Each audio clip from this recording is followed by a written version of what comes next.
자, 이제 앞에 화면 보겠습니다. 어제 우리가 게시물 카운트에서 가져오는 거 마지막에 보여줬던 것 같아요. 그죠? 게시판 분리를 좀 했고요. 그리고 글쓰기 기능 좀 만들었고요. 자, 근데 게시판을 분리를 해놨고 우리가 명확하게 아티클이라는 테이블 안에다가 보드 아이디라는 컬럼이 들어올 수 있게끔 공간을 뚫어놨거든요. 그리고 이 녀석은 심지어 낱널이죠. 근데 우리가 아직 글쓰기를 할 때 작성 버튼을 눌러서 실제로 작성을 하려고 하면 안 될 거예요. 왜냐면 우리는 이 작성하는 쿼리 부분을 건드린 적이 없으니까. 여기서 write article이라고 하는 이 녀석이 실제로 게시물을 인설트하는 녀석인데 여기에는 보드 아이디를 추가한 적이 없으니까 당연히 데이터베이스에 못 들어가고 뭐라고 할 겁니다. 낱널인 보드 아이디 컬럼이 있는데 데이터 안 넣어줘? 그럼 이거 어떻게 처리해? 이럴 겁니다. 그래서 우리가 보드 아이디라고 하는 값을 실제로 글을 작성하는 시점에 넘겨줘야만 해요. 어떻게? 어떻게 넘길까요? 일반적으로 게시판을 실제로 사용한다라고 또 생각을 한번 해보겠습니다. 우리가 실제로 게시판에서 글쓰기 기능을 사용한다 라고 생각을 해보면 글쓰기 버튼 눌러서 글 쓰는 페이지 뜨면 제목, 내용, 첨부 파일 등등 되게 많은 것들이 있겠죠? 지금 우리한테는 이런 것들이 존재하지 않겠지만 이런 것들을 입력하고 그리고 작성 버튼 누르면 작성된다. 이런 메커니즘인데 여기 등등에 속해 있는 것 중에서 어떤 게시판에 글을 쓸 것인가 를 선택할 수 있는 애들도 있고요. 아니면 게시판이 서로 다른 상태에서 예를 들어 이런 겁니다. 노티스인 상태에서 지금 여기 공지사항 페이지를 보고 있는데 여기서 글쓰기를 누르면 자연히 그냥 공지사항 게시판에다가 글을 쓰겠다 라는 식으로 될 수도 있고 여기서 누르면 이걸 여기서 자유 게시판에서 글쓰기 버튼을 누르면 그냥 바로 자유 게시판으로 정해지는 이런 방식도 있을 거고 방식은 다양하게 있을 거예요. 그리고 만약에 고른다라고 해놓으면 글쓰기라고 하는 이 상황에서 고를 수 있게 한다면 지금 우리는 게시판이 두 종류니까 뭐 공지사항이나 자유 이런 식으로 나타내 줄 수 있겠죠. 근데 이거를 여러분들이 이런 거 보셨을 거예요. 아니다, 그냥 이건 여기다 그리죠. 만약에 고를 수 있게끔 이렇게 문구가 두 개가 나와 있다고 하면 동그란 버튼이 있는 걸 보신 적이 있을 거고요. 이 동그란 버튼은 보통 어떤 식으로 동작을 하냐? 만약에 제가 얘를 눌러요. 선택이 됐죠. 여기 내용이 찹니다. 그리고 얘를 눌러요. 그럼 이 녀석이 들어있던 이 내용이 빠지고 여기가 차요. 그러니까 동시 선택이 안 되게끔 이런 버튼을 보신 적이 있을 거고 아니면 이거랑 거의 똑같긴 하지만 동그란 버튼이 아니라 네모난 버튼이 있을 수도 있고요. 이 네모난 버튼 같은 경우는 보통 다중 선택이 가능했죠. 이런 식으로. 그리고 이거 말고도 애초에 이렇게 생겨가지고 여기에 화살표가 하나 있고 얘를 클릭하면 밑으로 쭉 나오게 해서 요 중에서 고를 수 있게 하는 거 이런 것도 우리가 흔히 볼 수 있는 녀석들 중에 하나죠. 자, 지금 이런 방금 전에 말씀드린 이 세 가지 경우 중에서 앞에 있는 동그란 버튼이나 네모난 버튼 이거는 인풋 가지고 하는 거고요. 이렇게 밑으로 네모나게 쭉 내려와서 여기서 선택할 수 있게 하는 거 이런 거는 select라고 하는 다른 별도의 태그를 가지고 활용을 하는 겁니다. 그런 건데 우리가 이거 세 개를 결국 이 수업 상황에서 다 다뤄볼 거예요. 지금 글쓰기 상황에서는 이 동그란 버튼을 먼저 써볼 거고요. 그 다음에 리스트에서 검색 기능 만들 때는 이 녀석을 한번 써볼 거고요. 그리고 맨 마지막에 관리자 페이지 쪽에서 이 녀석을 사용해 볼 겁니다. 그래서 다 해볼 거니까 하나하나 해볼 거니까 너무 걱정하실 필요 없고요. 자, 이 동그란 버튼 가지고 공지사항과 자유 게시판 둘 중에 하나를 선택할 수 있게끔 처리를 할 거예요. 근데 상황상 제가 동그라미, 네모, 그리고 이렇게 해서 얘를 누르는 이렇게 만들어지는 이 녀석, 셀렉트라고 하는 녀석 이 세 가지 중에서 여기다가 얘를 쓰려고 하는 이유가 단순히 여기서는 이거, 저기서는 이거 나중에 이거 보여드리려고 하는 것도 물론 있지만 뭐 다른 걸 쓴다고 안 되는 건 아니지만 얘가 지금 상황에 조금 적합해요. 어떤 게 적합하냐면 동시에 선택할 수 없다라는 개념이 적합해요. 그러니까 지금 이 네모 같은 경우는 현재 상황에서 여러 개의 다중 선택이 가능하게끔 하면 우리는 안 돼요, 지금. 왜냐면 애초에 우리는 공지사항이나 자유 게시판 둘 중에 하나한테 글을 쓰는 거지 한 번에 두 개 양쪽에 글이 들어가게끔은 못 해요. 그건 불가능하거든요. 지금 현재 상태에서. 그러면 둘 다 선택하는 경우는 없어야 되겠죠. 그래서 네모는 일단 제외입니다. 그래서 이 동그라미 버튼 혹은 이런 셀렉트 박스 이런 녀석을 활용할 수 있는 건데 이 셀렉트 박스를 쓴다고 문제가 될 건 아니지만 이 셀렉트 박스 같은 경우는 보통 이럴 때 많이 써요. 예를 들어 이런 겁니다. 자, 이 박스 안에 첫 번째 전체 이런 식으로 그 두 번째 여기에는 뭐 제목 여기는 뭐 작성자 이런 식으로 이거 여러분들 여기서도 볼 수 있는 겁니다. 우리 네이버 카페에 보시면은 이런 거 보면은 밑으로 갔을 때 여기에 지금 이거 말하고 있는 거거든요. 근데 보시면 지금 얘는 제목만 글 작성자, 댓글 내용, 댓글 작성자 이런 식으로 4개로 구별이 되어 있는데 얘 같은 경우는 전체 기간이라고 하는 게 존재하죠. 그러니까 여기서 선택할 수 있는 이런 녀석들도 있지만 이거를 다 어우를 수 있는 전체라고 하는 녀석도 존재해요. 그러니까 이 셀렉트 파스는 보통 물론 그렇게만 써야 된다 이런 건 아니지만 내가 원하는 조건들을 따로 만들어주고 그것들을 어우를 수 있는 전체나 혹은 여러 개를 복합적으로 어우를 수 있는 그런 옵션들까지 생각했을 때 주로 많이 씁니다.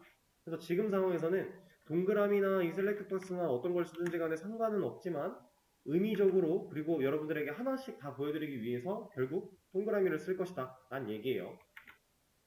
그러니까 상황에 맞는 걸 적절하게 활용할 수 있어야 된다는 얘기고 그럼 이 녀석 알려드릴 건데 라이트라고 하는 이 녀석에서 지금 제목을 입력받기 전에 이 위에다가 그 테이블 칸을 하나 더 만들 거고요. 행을 그 행에서 이런 처리를 할 겁니다. 그러면 write.jsp에 이 제목 위쪽에 행을 하나 더 만든다는 얘기고 여기가 이제 게시판 종류 이런 식으로 고를 거다라는 얘기예요. 그리고 지금 여기 안에 인풋이 이미 들어가 있는데 이 녀석의 네임을 일단 빼고요. 플레이스홀더도 일단 빼볼게요. 자, 이렇게 만들어져 있습니다. 단순하게 이렇게 입력할 수 있는 창을 만들어 준다면 사용자가 뭔가 입력을 해야 될 텐데 사용자가 공지사항이나 자유나 이런 식으로 명확하게 우리가 원하는 대로 입력을 해주면 좋겠지만 그렇지 않으면 문제가 생길 거예요. 우리는 이런 식으로 입력하게끔 두지 않고 버튼 만들 거라고 했죠. 자, 이 인풋에 우리가 쓸 수 있는 타입 중에서 라디오라고 하는 녀석이 있습니다. 얘는 라디오 버튼이라고 해요. 실제로 명칭이 이렇게 생겨먹은 애니까. 자, 이 라디오 버튼은 제가 말했던 아직 적용이 안 됐어요.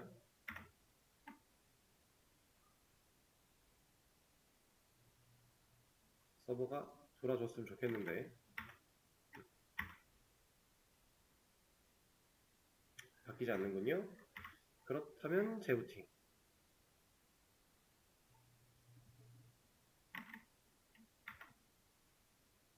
그래도 바뀌지 않네요. 이것 때문인가? 클래스를 한번 빼볼게요. 클래스가 문제였군요. 제가 그걸 잡고 있어가지고. 아이고. 잠시만요. 안 돌아온다. 잠깐만요. 자, 다시 이어서 가겠습니다. 자, 이렇게 버튼이 나오게 되는데 이 녀석 클릭하면 이렇게 채워지고 이 라디오 버튼이라고 하는 이 녀석의 특징은 한번 선택을 하면요. 이 선택을 해제할 수가 없어요. 얘는 애초에 그렇게 생겨먹은 애예요. 선택이 빠지질 않습니다. 보통 체크박스 같은 경우 네모난 녀석 같은 경우는 체크했다가 다시 하면 빠지죠. 일반적으로 이렇게 사용하는 게 체크박스 이 녀석인데 이 라디오 버튼들은 이게 안 돼요. 얘는 한번 선택하면 끝이에요. 이걸 만약에 선택을 빼고 싶으면 새로 고침 같은 거 해줘야 됩니다. 자, 근데 이 녀석 자, 이거 보여드릴게요.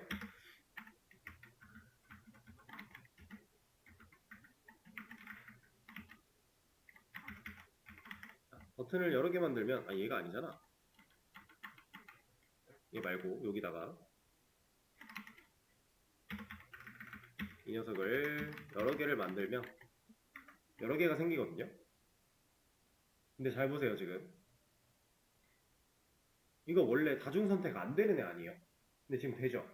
이게 되는 이유는 간단합니다. 안 되는 이유도 말씀을 드릴 거예요. 그리고 지금 말고 조금 있다가 이렇게 지금 당장은 되는 것처럼 보이지만 해제도 안 되고 뭔가 이상하게 생겼어요. 근데 우리는 이 버튼을 사용해서 공지사항과 자유라고 하는 구분을 지어 보여줄 겁니다. 자, 이제 실제로 사용하는 방식을 좀 보여드릴 건데 제가 이 녀석을 이 버튼 뒤에다가 공지사항이라고 하는 텍스트를 넣을 거고요. 그 다음에 이걸 하나 더 만들어서 여기다가 자유라고 하는 텍스트를 또 넣을 거예요. 그럼 잘 보세요. 이렇게 만들어지는 거예요. 이 인풋 타입 라디오, 이 녀석은 이 녀석인 거고 그 뒤에 우리가 텍스트를 입력하면 그 뒤에 옵니다. 그리고 또 라디오 버튼이 있는 거고 얘가 와요. 자, 일단 이런 식으로 우리가 화면상의 구조를 짤 수가 있는데 지금 이거 뭔가 안 이뻐요. 그리고 잘 보시면 보통 우리가 이런 버튼들을 봤을 때 이름 눌러도 얘가 클릭이 돼요.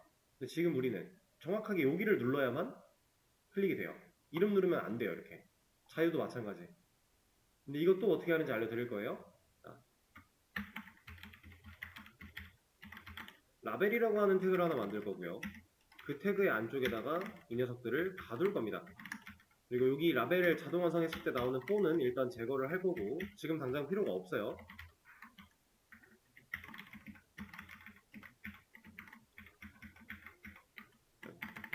이렇게 만들어 줄 겁니다. 한 단계 하나하나 볼 거예요. 자, 이러고 나면 이제 글자를 눌렀을 때요. 아까랑 지금 커서가 다른 걸 눈치를 채실까요? 눈치 채신 분이 있을까요? 아까는 글자 쪽에 마우스 올라가면은 이렇게 생겨먹은 커서 나왔거든요. 근데 지금은 마우스 버튼 나오죠. 실제로 클릭이 가능합니다. 이렇게. 그걸 가능하게 하는 게 이 라벨이에요. 라벨이라고 하는 이 녀석은 이 안에 있는 얘네들을 한 덩어리로 묶어준다 정도로 생각하시면 됩니다. 그래서 보통 라디오 체크박스 이런 녀석들과 많이 써요. 글자를 눌렀을 때도 체크가 될 수 있게끔 해주기 위해서 그렇게 기능을 많이 하니까. 자, 근데 아직도 얘네들은 자동 선택이 가능하네요. 이거 말이 안 되는 상황인데 라디오 버튼 원래 이러면 안 되는데. 자, 이게 진짜로 자동 선택이 안 되게 하려면 우리가 얘를 넣어야 됩니다. 이 네임. 자, 근데 잘 생각을 한번 해보세요. 우리가 이 인풋 태그에 있는 이 네임이 어떤 역할을 하는 걸로 알고 있죠?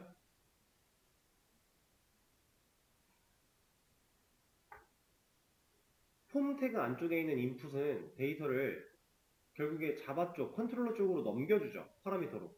그럼 컨트롤러 메서드가 파라미터를 받을 거잖아요. 그 받을 때 이 네임으로 변수 이름을 지어야만 얘가 매칭돼서 파라미터를 받을 수 있는 거였죠. 자, 그러면 여기서 한번 생각을 해볼게요. 라디오 버튼은 우리가 지금 버튼을 여러 개를 만들 거예요. 두 개. 지금 상황만 봐도 두 개를 만들어야 되는데 이 네임의 이름을 다르게 해야 될까요?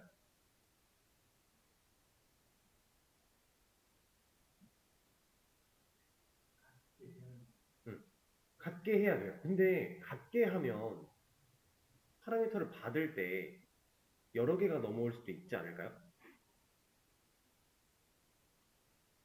지금 화면상에서 라디오 버튼 여러 개 클릭이 됐잖아요. 근데 우리가 얘를 이렇게 네임에다가 값을 동일한 값을 넣어주면요. 얘는 이제 다중 선택이 안 돼요. 이건 라디오가 가지고 있는 특징이에요. 라디오 태그는 라디오라고 하는 이 인풋 태그에서 쓸 수 있는 이 타입 속성은 동일한 이름으로 똑같은 타입 라디오로 만들어진 여러 개의 태그 중에서 동일한 네임 세팅이 되어 있다면 동일한 네임들끼리는 다중 선택을 못하게끔 되어 있어요. 그래서 우리가 네임을 비워놨더니 다중 선택이 되다가 네임의 값을 넣으니까 다중 선택이 안 되는 겁니다. 이해되실까요? 체크박스도 비슷해요. 체크박스에 있는 네임도 동일한 이름으로 쓸 거예요. 근데 체크박스는 다중 선택이 가능하죠. 그래서 얘는 사용법이 조금 달라요. 라디오랑은 또 느낌이 살짝 다릅니다. 근데 어쨌든 결은 다 비슷비슷해요. 그래서 네임은 이거를 만약에 네임을 인풋 그 태그마다 다른 네임을 써줘야 됐다라고 하면 데이터가 몇 개가 될 줄 알고 우리가 파라미터를 또 다 받아야 된다는 얘기인데 이 중에 누가 넘어올 줄 알고 애매해지는 거죠. 그런 상황을 애초에 고민할 필요가 없게끔 얘는 구성이 되어 있어요. 그래서 이렇게 동일한 이름으로 만들어주고 선택을 해주면 이 내가 선택한 태그가 가지고 있는 값을 가지고 넘어가요. 자바 쪽으로. 근데 얘는 지금 값을 가지고 있는 걸까요?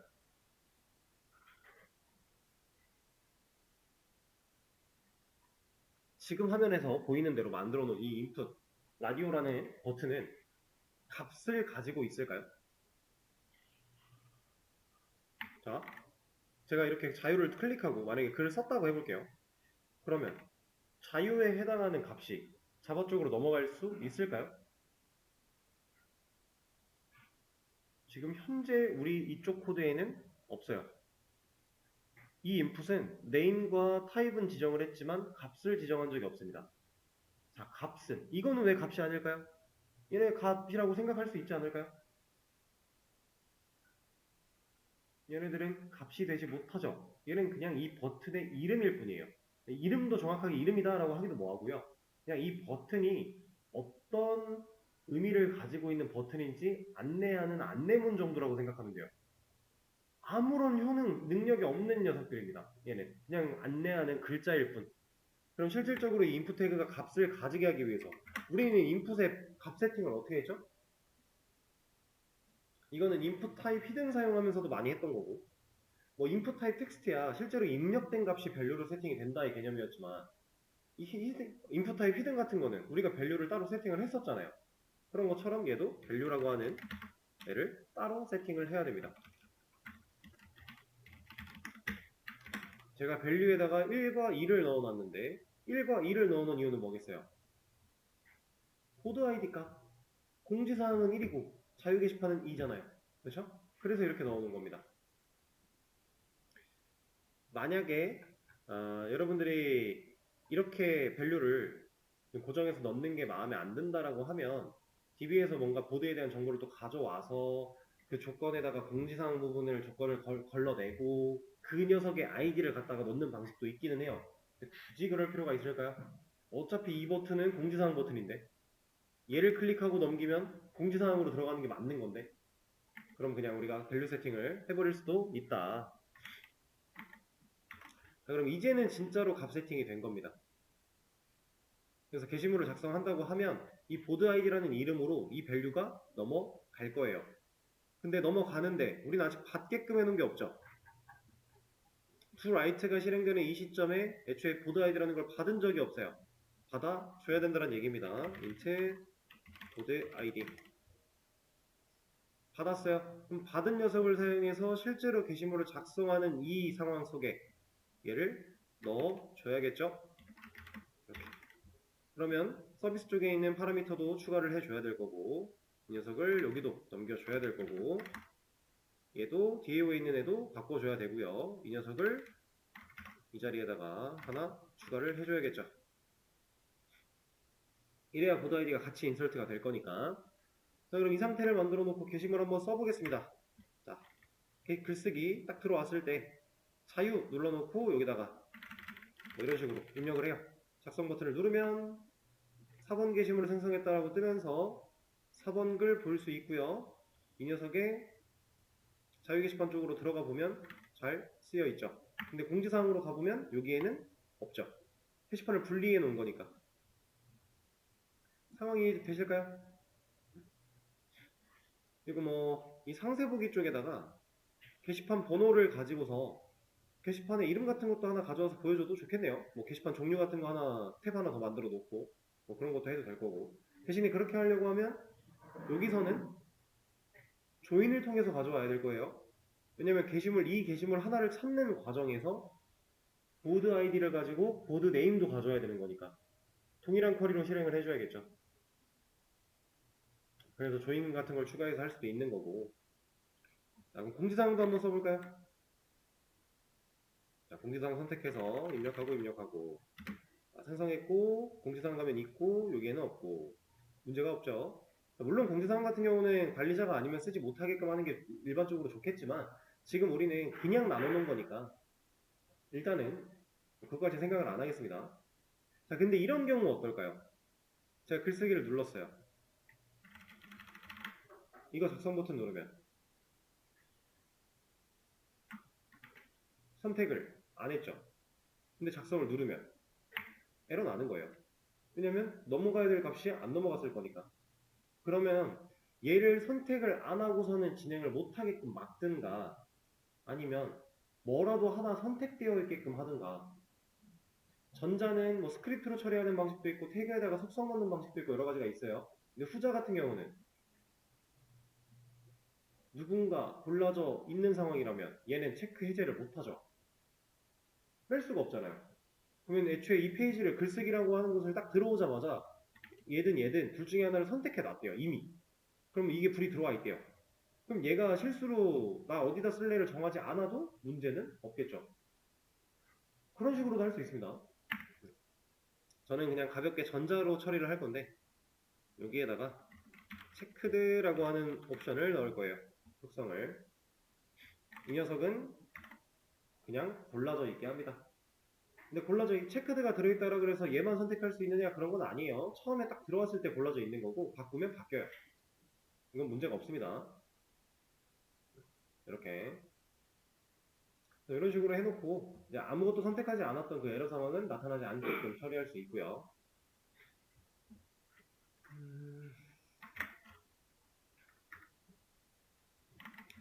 자, 그런 상황인데 조금 더 디테일을 살릴 겁니다. 어떤 디테일을 살릴 거냐면 얘네 너무 붙어 있어요. 좀 떨어졌으면 좋겠어요. 그래서 제가 이 녀석의 레이아웃을 좀 잡고 처리를 할 건데 div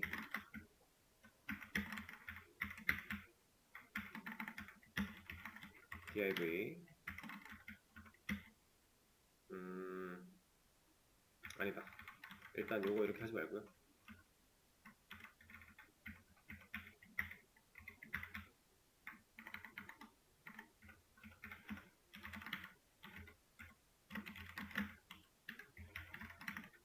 이런 식으로 하면은 이 div가 너비를 가졌으니까 사이에 있는 div가 너비를 가졌으니까 얘를 양쪽으로 밀어내려고 하겠죠. 근데 중요한 건 얘는 한 줄을 혼자 쓰는 애예요. 양쪽으로 밀어내기만 할 게 아니라 줄을 바꿔버리겠죠. 그렇죠. 만약에 줄 바꿔서 쓰고 싶으면 이렇게 하셔도 됩니다. 근데 저는 이렇게 하지 않을 거예요. 얘네들을 그냥 한 줄로 나타낼 겁니다. 그래서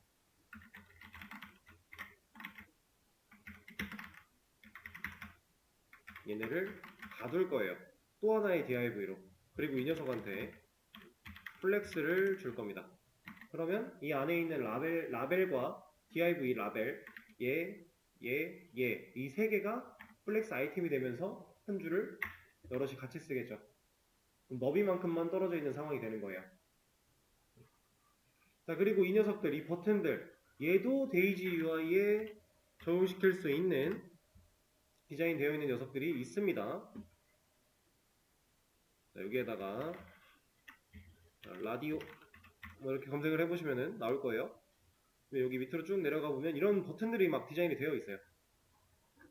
이제 이런 걸 사용을 할 건데 막 붉은색으로 채워지는 녀석도 있고 파란색으로 채워지는 녀석도 있고 이런 식으로도 우리가 여기 색깔을 액센트 컬러가 아니었던 것 같은데 이거다 인포 컬러 얘죠? 똑같아 보이죠? 그럼 저도 이 색깔로 바꿔주도록 할게요. 이거 간단해요. 클래스 이거 넣어주면 되는 거니까 코드로 와서 여기다가 클래스 이거 넣어주고 또 마찬가지 클래스 이거 넣어주고 그럼 당장 디자인이 바뀔 겁니다. 근데 그냥 바뀌는 게 아니라 되게 커져요. 커져서 글자가 막 내려갔죠. 이것도 뭐 우리가 불편하면 맞춰주면 되는 거예요. 맞춰주는 방법은 간단해요. 여기 또 보면은 버튼을 좀 작게 만들어주는 이런 것들도 있습니다. 그래서 얘를 좀 작게 줄일 거고요. 이렇게. 그럼 일단 버튼이 좀 작아져요. 좀 더 작아져도 될 것 같은데.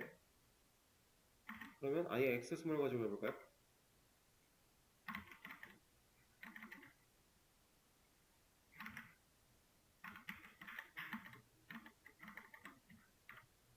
버튼이 좀 작아집니다. 이렇게.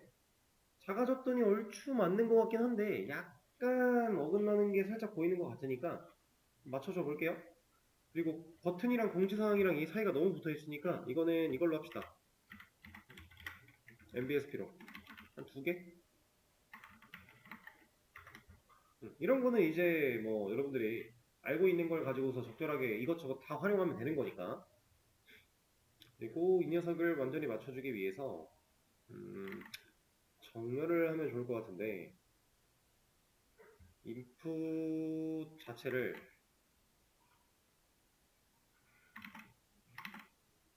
사이즈가 라벨 인풋 그리고 글자가 이렇게. 그러면 이 인풋이라고 하는 녀석이 이 라벨 영역 안쪽에서 수직 정렬을 해주면은 얼추 위치가 딱 맞을 것 같으니까 그거를 위해서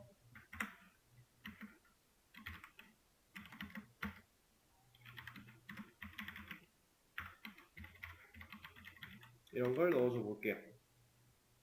안 될 수도 있어요. 해보고 되면 좋은 거고 안 되면은 추가를 하면 되는 거니까.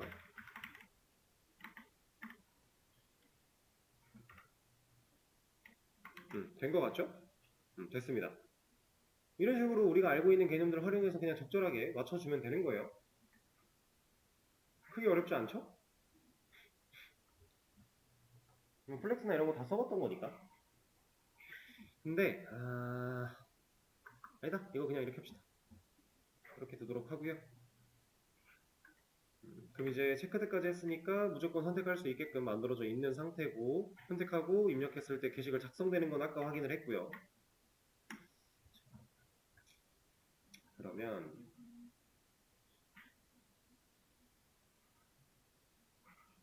이거 하나 볼까요? 어제 제가 이거 말씀드리면서 이거 일단은 해결 안 하고 넘어갈 겁니다. 지금 안 할 거예요. 이렇게 말씀을 드렸어요.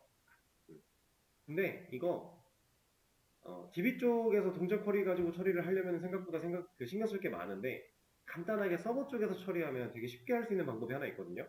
그거 해놓고 갈게요. 이거는 아티클 컨트롤러에 가서 리스트를 그리고 있는 시점에다가 여기다가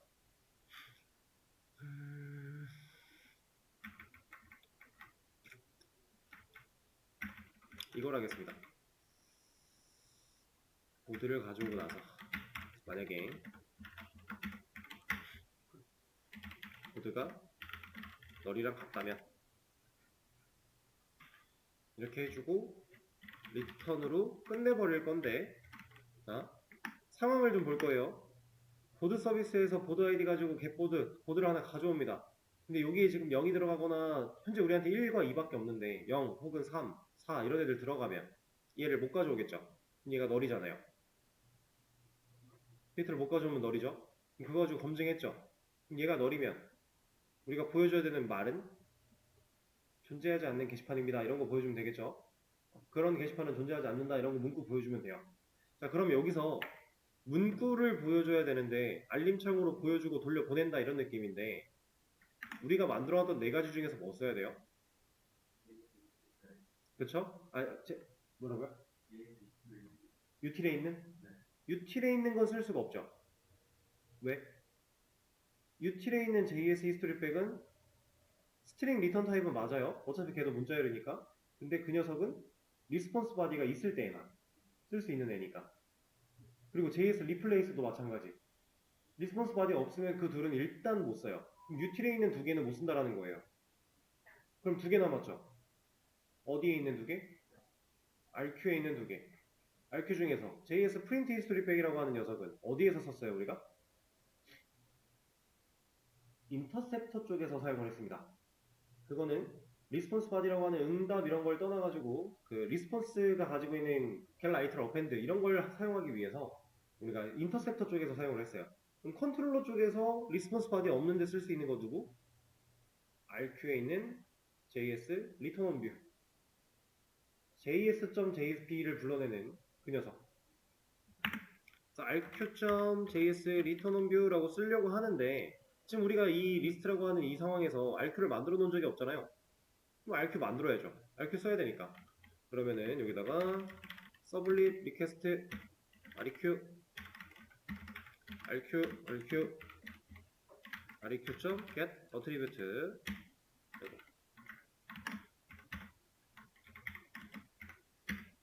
이게 이름은 rq. 그리고 그냥은 못 쓰니까 형변환 한번 해줘야 되고요. rq. 그리고 이 rq에 있는 js return on view를 써서 메시지를 뭘 보여준다고요? 존재하지 않는 게시판입니다. 이런 거 보여준다.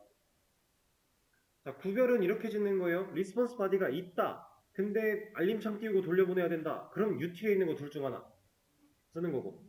리스폰스 바디가 붙어있지 않은 메서드인데 알림창 띄우고 돌려보내야 된다. 무조건 리턴 온 뷰예요.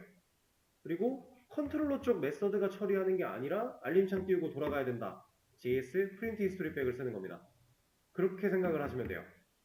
경우는 세 가지예요. 자, 이렇게 만들어주면 당장 이거 요청 보냈을 때 이런 식으로 메시지 나오면서 뒤로 돌아가겠죠. 처리할 수 있다는 얘기고요.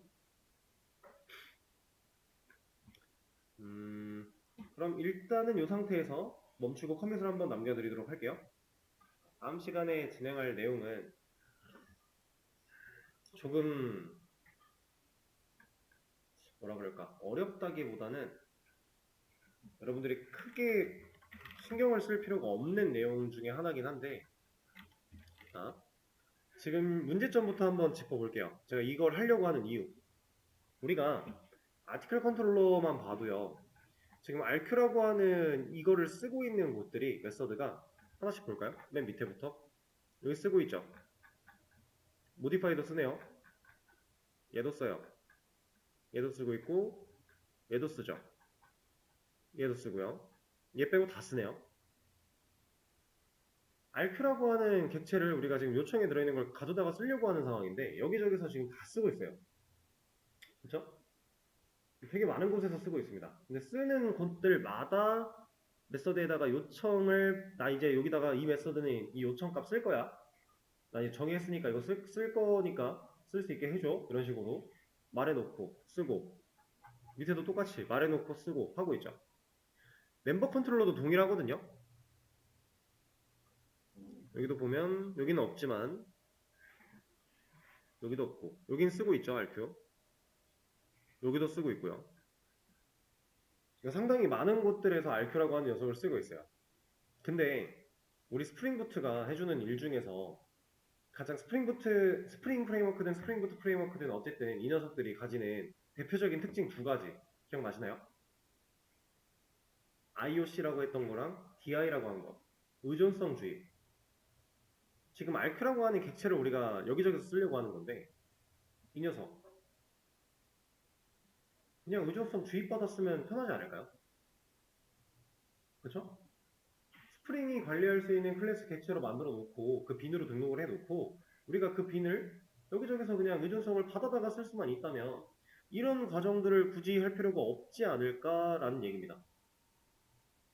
실제로 그걸 가능하게 할 거예요. 가능하게 할 건데 단순하게 우리가 컨트롤러 서비스, 맵퍼 이런 식으로 어노테이션을 달았던 것처럼 진짜 단순하게 만들어낼 순 없어요. 조금 의미를 더 부여를 해야 돼요. 그리고 만들어낼 수는 있지만 제가 방금 말씀드렸던 의미를 좀 더 부여해야 된다는 이 과정이 없으면요. 쓰다가 오히려 메모리 효율이 안 좋아지는 상황이 벌어져요. 그래서 우리가 뭔가를 좀 추가를 할 건데 이 추가되는 내용은 해도 그만 안 해도 그만입니다. 너무 이해하려고 하지 마시고 그냥 이렇게 쓰면 이게 가능하다 정도만 생각을 하세요. 물론 어떤 클래스들은 다 그런 게 아니라 이 VO에 있는 녀석들 중에서 RQ라고 하는 이 녀석을 처리를 할 건데 이런 다른 VO들은 그 스프링이 관리할 수 있게끔 막 애초에 빈으로 등록하거나 이런 행동을 안 해도 우리가 쓰는데 무리가 없어요. 왜냐면 코드 내에서 임포트 받아서 쓰는 경우니까 애초에 객체를 우리가 따로 만들어내서 쓰는 경우가 없으니까 잘. 그래서 괜찮거든요. 근데 이 녀석은 여러 군데에서 공통으로 이 로그인 정보 가지고 처리를 하기 위해서 몇 가지를 좀 추가할 거다. 다음 시간에 할 내용에 대해서 미리 좀 언지를 드린 거고요. 다음 시간 내용이 살짝 이게 뭐야 싶어도 너무 여의치 말아라 라는 얘기를 미리 드린 겁니다. 그래서 우리 쉬는 시간을 가졌다가 다음 시간에 방금 말씀드린 내용을 진행을 한번 해보도록 할게요.